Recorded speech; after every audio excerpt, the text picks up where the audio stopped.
Hello everyone. Welcome to this lecture on the Sahib and the Khadim, India and the print media during colonial rule. This lecture is part of your paper on news and society.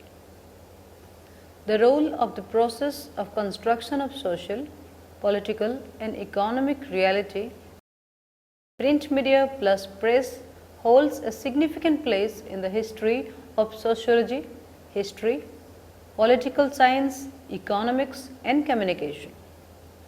Emerging print media during the medieval played a limited role in either eulogizing the rule of the monarch on dispensing information regarding king's orders, proclamations, rules, prices of goods, tariffs, taxes, etc.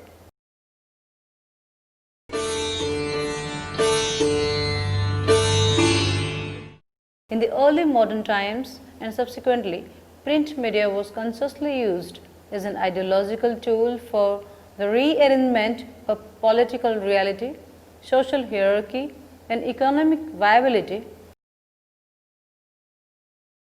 Similarly, during colonial rule, print media became a potent via media in projecting colonialism as the civilizing agent which by divine dispensation was assigned the moral duty of civilizing India and Indians through perpetuating elusive dream of colonial goodness and just rule.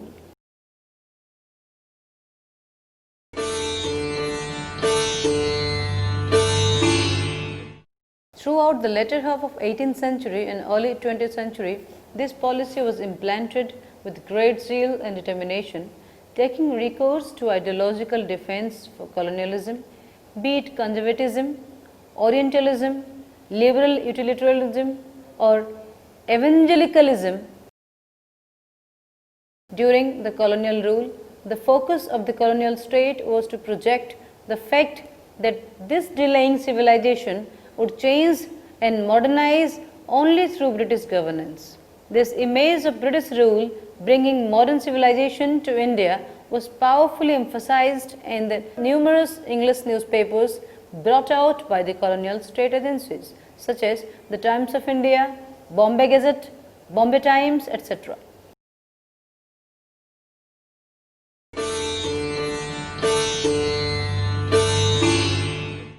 The legacy of the colonialism in India allowed the process of nation building and economic development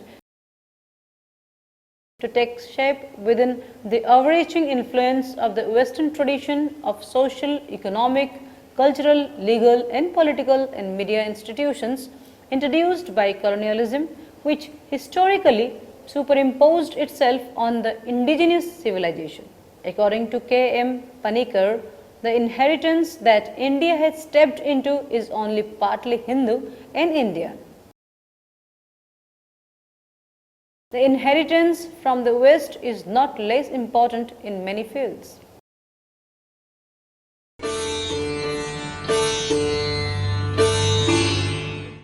Modern India does not live under the laws of the Manu or the ancient lawgiver of Hindus. Its mental background and equipment, though largely influenced by the persistence of Indian tradition, have been molded into their present shape by over 100 years of Western education extending practically across every field of mental activity. Its social ideals are not what Hindu society had for long cherished, but those assimilated from the West and derived predominantly from the doctrine of the French Revolution and to a lesser thought and increasing extent from the teachings of Marx and the lessons of the Soviet experiment. Even the religious beliefs of Hinduism have been transformed substantially during the course of last 100 years.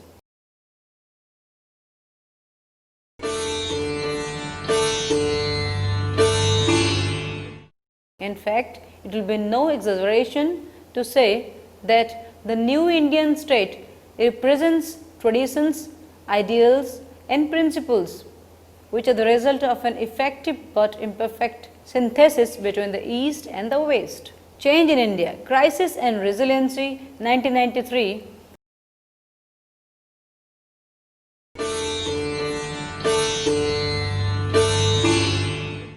For the Indian civilization, the encounter from the West was a major challenge as the values and the principles this civilization represented diverged greatly from the traditional principles of Indian civilization. The Western civilization which confronted the Indian tradition was both colonial and politically expansionist.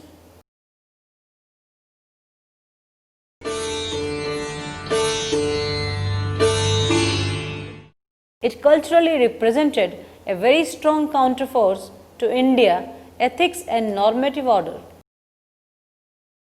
It was a product of Renaissance, Enlightenment, French Revolution and Industrial Revolution. Its principles of equality, civic individuality, historicity and utilitarian rationality contradicted with Indian tradition of hierarchy, holism, continuity and transcendence.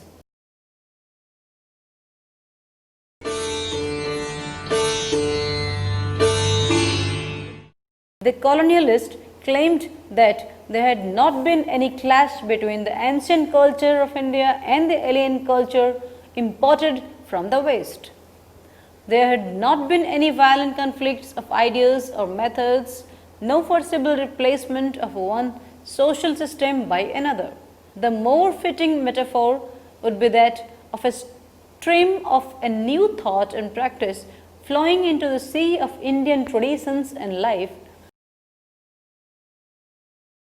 and one can trace for a time at least the distinctive color of the river spreading out over the surface of the sea. But as one often has causes to reflect in India, how little can one tell of its influence in the ocean depth beneath. However, in reality, the colonial state was using education, law, governance and press as channels for communicating and establishing apparently their ideology of democracy, liberalism, equality and social justice, so that they could colonialize the economically viable parts of the world. The nature of society in England influenced the personal character of Englishmen and conditioned the way Englishmen who came to India viewed it.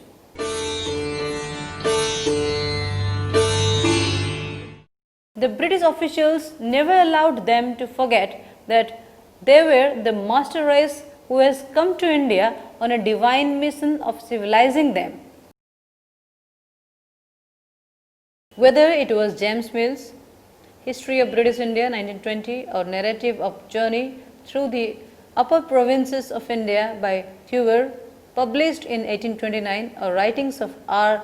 Cartier, The Little World of an Indian District Officer 1912,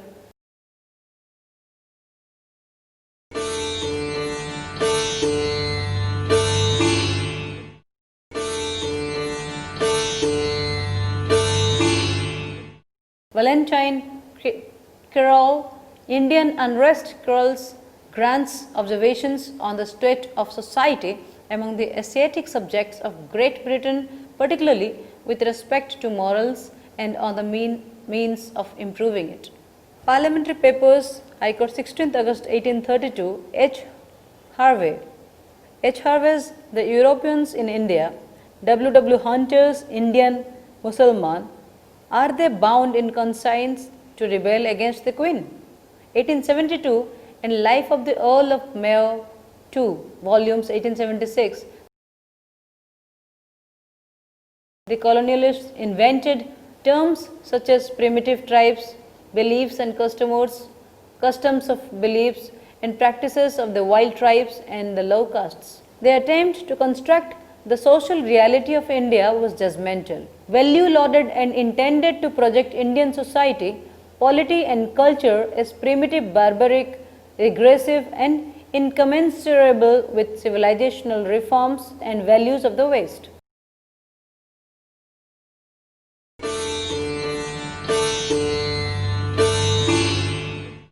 throughout the period when British ruled over India and whatever ideological influence dominated the minds of the ruler at the particular period, be it Orientalists, conservative, liberalists or evangelical, the men who came to India were inbred with the idea and desire to rule rather than reform, protect British management rather than Indian hopes.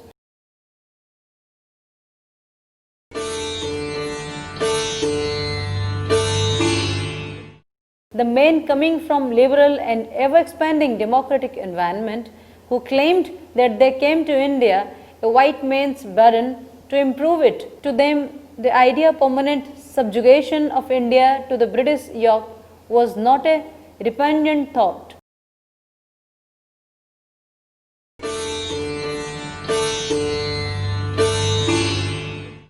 India was a prize to European traders and adventurers. Englishmen never ceased to trade and India never ceased to become redundant for Britain.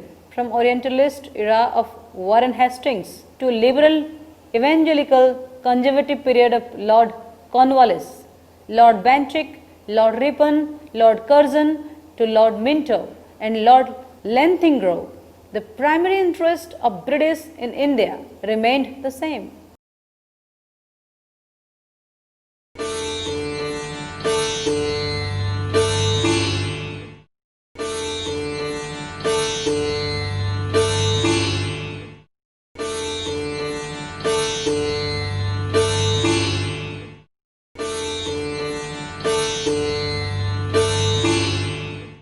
To different British administrators under different ideological and cultural influences, India appeared different consequences. If Lord Hastings helped in the establishment of the Asiatic Society, Lord Bentinck during 1828 to 1835 initiated the phase of reform and reconstruction of the Indian society.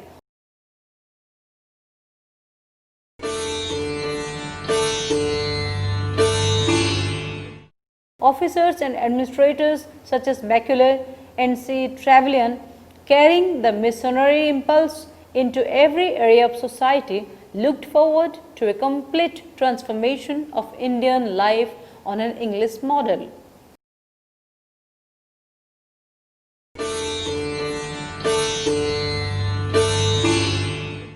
To scholar administrators such as James Mill, India gave an opportunity to put into practice the ideological template which England denied them. For Mill, India was a tabula rasa which gave him the opportunity to rearrange the Indian society on the basis of utilitarian principles of social equality and private ownership of property.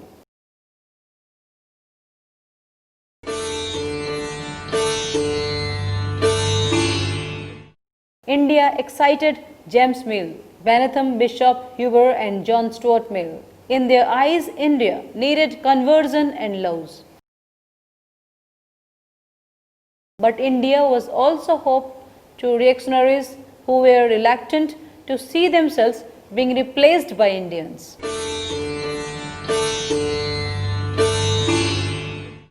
This ambitious class supported Anti-Albert Bill.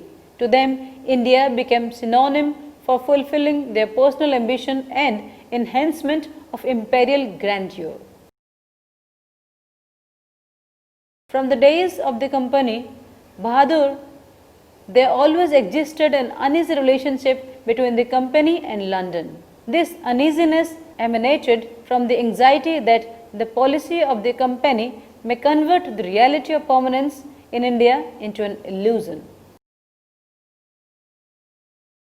And therefore, to keep up the pretense of introducing a just and moral governance, from time to time, pretense in the name of reforms such as Parliamentary Reform of 1909, Montague-Chelmsford Reform 1919, introducing diarchy in 1919 and Government Act of 1935 were introduced. But they were kept by implementing acts such as Press Act of 1910, Arms Act of 1919 and Anti-Albert Bill protests.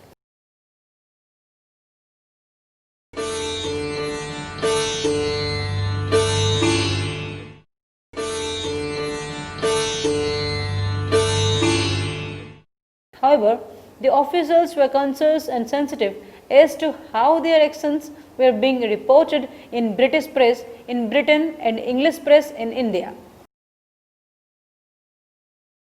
They took seriously any criticism of their policies mentioned in the Times London, Punch, Manchester, Guardian or the Times of India.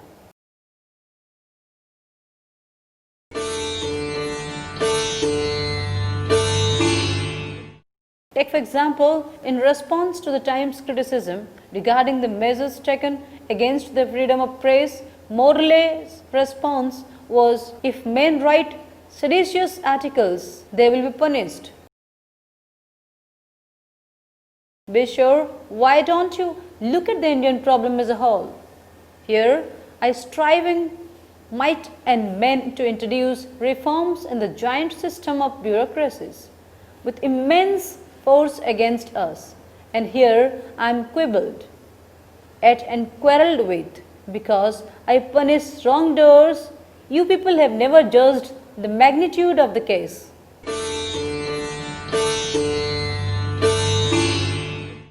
Similarly, the anxiousness of both London and Calcutta could be discerned from the response and resolution of the growing political unrest in India from 1900 onwards. Lord Minto's strong sanction in controlling the political unrest during 1907 to 1908 received unwilling support from the section of State Lord Morley.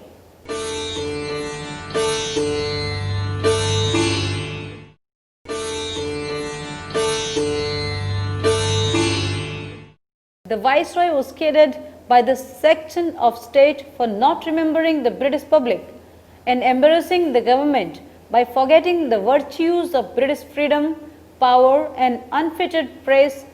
Minto's response to allegation was that he did not disregard British opinion, but he had to keep the welfare of India as his first priority. Although the method adopted to attain that was not in accordance with British view. No doubt, the fear of transformation of permanence of their rule in India into an illusion elicited such a response from both the section of state as well as from Viceroy. Thus, the colonialists' attempt was to construct a reality with the help of analytical tools which did not emerge from the indigenous philosophical traditions of India.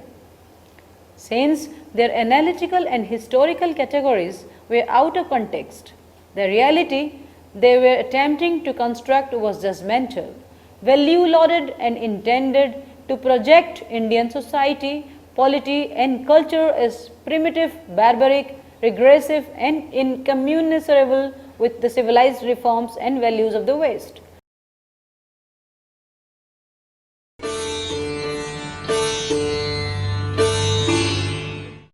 To achieve this, they made use of the educational and administrative system.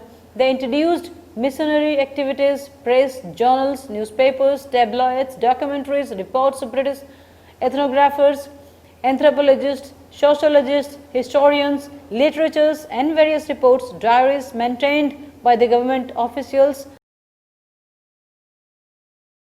The purpose of most of the British ethnographers, anthropologists and civil servants was to bring to light the primitiveness of India, so that a potent justification of the continuation of the colonial rule could be put forward,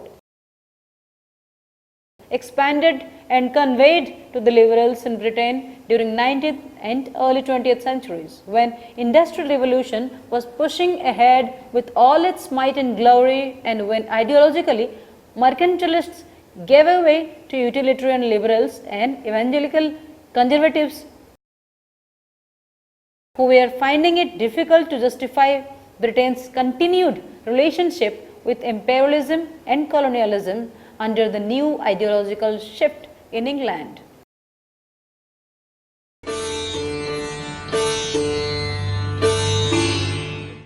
Therefore, from late 17th century to the middle of 18th century, both press and other media attacked and criticized the Orientalists' romanticism with India. The English nabobs, such merchant adventurers such as Robert Clive and Warren Hastings, the gentleman warriors such as Lord Wellesley and Charles Napier.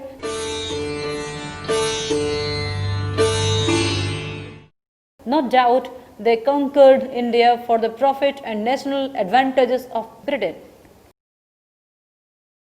They at this time despised India, but the shift in ideology and perspective that was taking place in England created an anxiety is losing India if the company continued to carry out its affairs based on military expediencies and corrupt moral behavior, leading to unleashing of surfeit of attack on the activities of the company and its officials through press such as London Times, Punch, etc.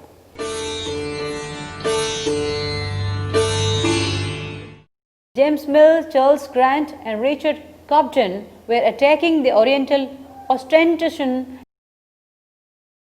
adopted by the company officials, the bloodshed, miseries and devastation occurring due to their policy of military expediency.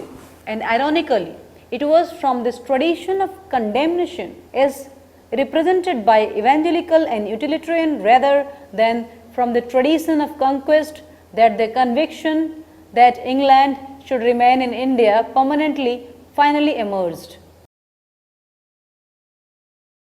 If Charles Grant was of the opinion that upon what general principles may we best hope to make our connection with that country permanent and as far as we can indissoluble.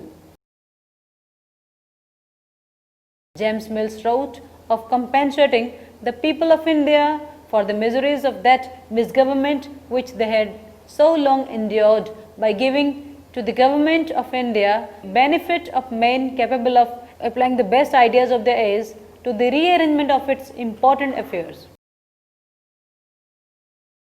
Now, the impression of India as a rich and highly developed civilization was being replaced by one which portrayed India as existing in the grossest sort of degradation. In one stroke, Charles Grant dismissed the philosophies of the French Enlightenment, polemicists such as Burke, Oriental scholars such as William Jones and nabobs such as Hastings, some modern philosophers whose aim has been to subvert together with revealed religion all ideas of the moral government of the deity and of man's responsibility to him, have exalted the natives of the East and of the pagan regions into models of goodness and innocence.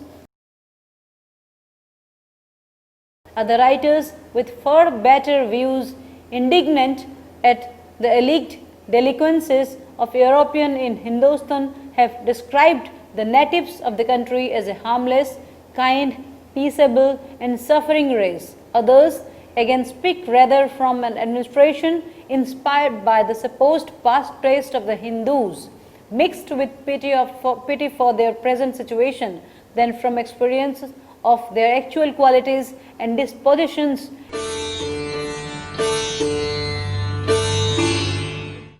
And there may be others still who have not had much personal experience of the evils resulting from this state of society among the Hindus, but being pleased with their obsequiousness and easily acquiescing in the licentiousness prevalent among them, have been willingly to treat their character and proceedings with indulgence.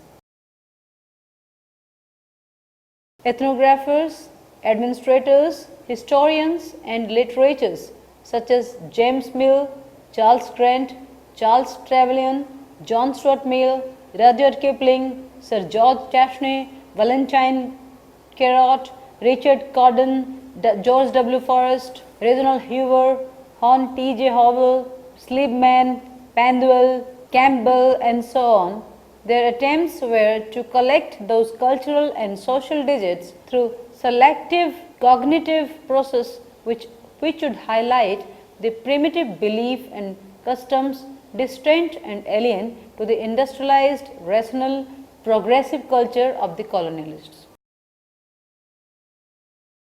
The efforts of the colonialists were to improve and encourage the method, content, value and perspective of Western knowledge system, educational system, behavior, language and cultural through law, governance, literature, education and press.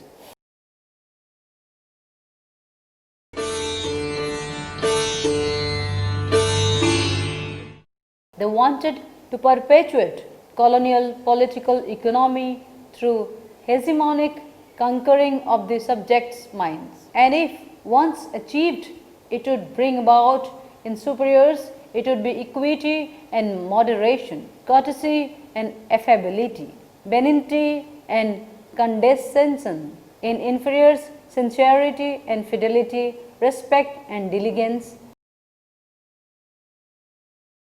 in princes, justice, gentleness and solitude for the welfare of the subjects, in subjects, loyalty, submission, obedience, quietness, peace, patience and cheerfulness. Grant observations on the state of society among the Asiatic subjects of Great Britain, particularly with respect to morals and on the means of improving it. James Mill's voluminous work on India, History of British India, set the trend of how India would be perceived by the future servants of imperialism. But it gave rise to elements of anxiety amongst few like H. Wilson, Mill's editor, on the deleterious impact on the relationship between the master race and the subject.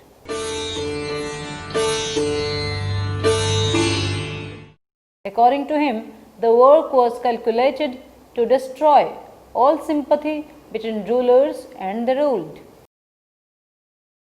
There is reason to fear that these consequences are not imaginary and that a harsh and illiberal spirit has of late years prevailed in the conduct and counsels of the rising service in India, which owes its origin to impressions imbibed in the early life from the history of Mr. Mill.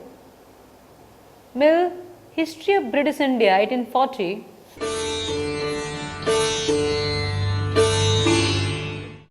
the terror of print media, be it official reports, literature or English press during the colonial rule, perpetuated and strengthened the ideological framework that there was not only need for reform in India, but need for specialists to govern for India.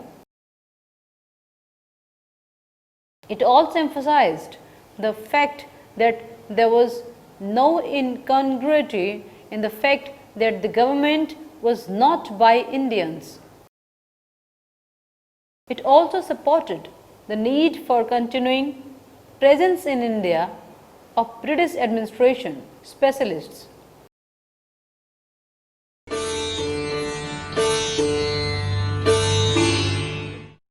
The ideology of permanence propounded by conservatives, utilitarians, liberals and evangelicals, expressed through the notion of nationalism, racism, material progress and the cult of good conduct, became the signature tune of the colonial rule.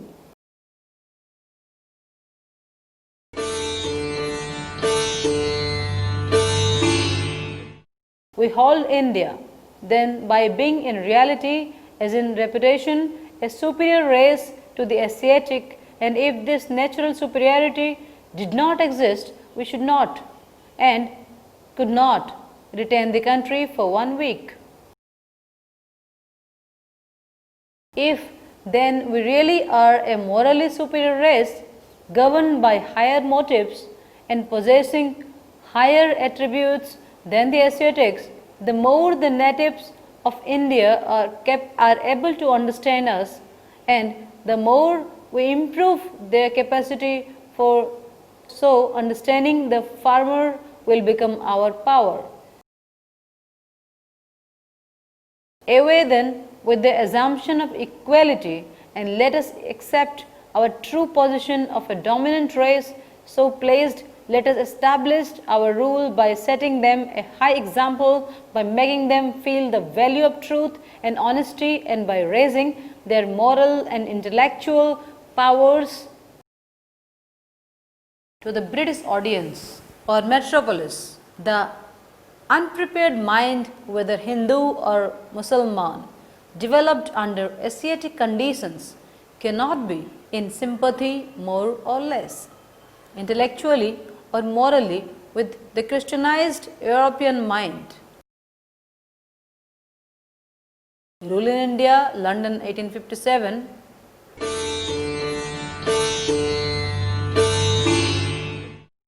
However, this perspective was countered and vociferously voiced by Rudyard Kipling in his famous lines: "Take up the white man's binder, send forth the best ye breed, go bind your sons in exile to serve your captives' need, unfledged folk and wild, your new Corsulan peoples, half devil and half child."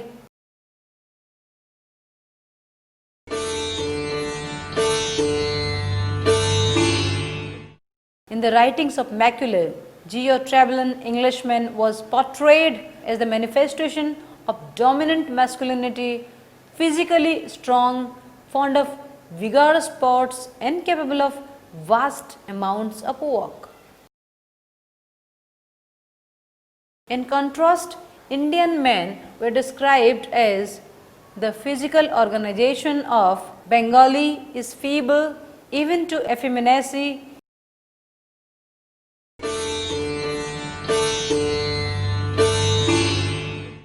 He lives in a constant vapor bath, his pursuits are sedentary, his limbs are delicate, his movements are languid. What the horns are to the buffalo, what the paw is to the tiger, what the sting is to the bee, what beauty according to the old song is to woman, deceit is to Bengali. James Mill defined Indians as effeminacy, listless apathy and corporeal weakness, and linked it to the fact that the love or repose reigns in India. It is more happy to sleep than to be awake, but the happiest of all is death. Thus, the colonialists were using the force of print media in perpetuating the importance of the permanency of their rule in India for India. They also outlined deleterious impact resulting from any conformity with indigenous customs and cultural traditions, making British effeminate like the Indians.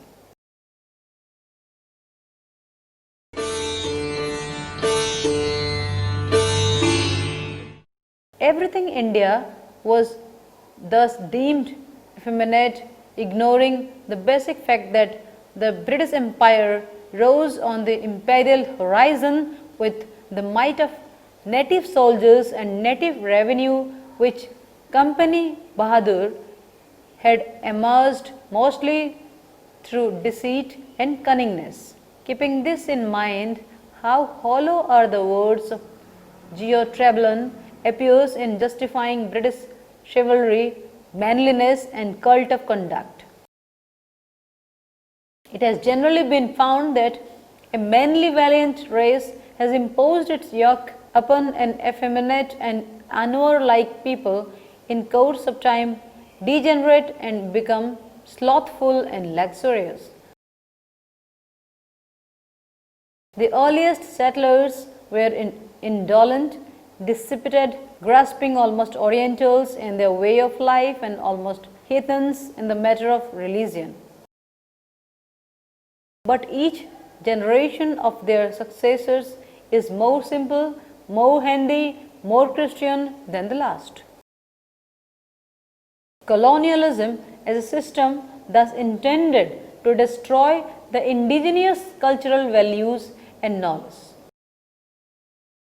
Its attempt was to create a group of people alienated from the indigenous cultural and intellectual traditions, whom Macaulay called the interpreters between us and the millions we governed. And the intended result of the system, according to Macaulay, was the creation of a class of persons, Indians in blood and color, but English in taste and opinion, in morals and intellect. The Victorians were sober, undemonstrative, unaesthetic, convinced that art should be morally improving and censorious of that which was not. Indians were depicted as sensuous, extravagant, and delighted by the immorality in art. To the Victorian family and country were sacred. The Bengali would see his country overrun, his house laid in ashes, his children murdered or dishonored without having the spirit to strike one blow.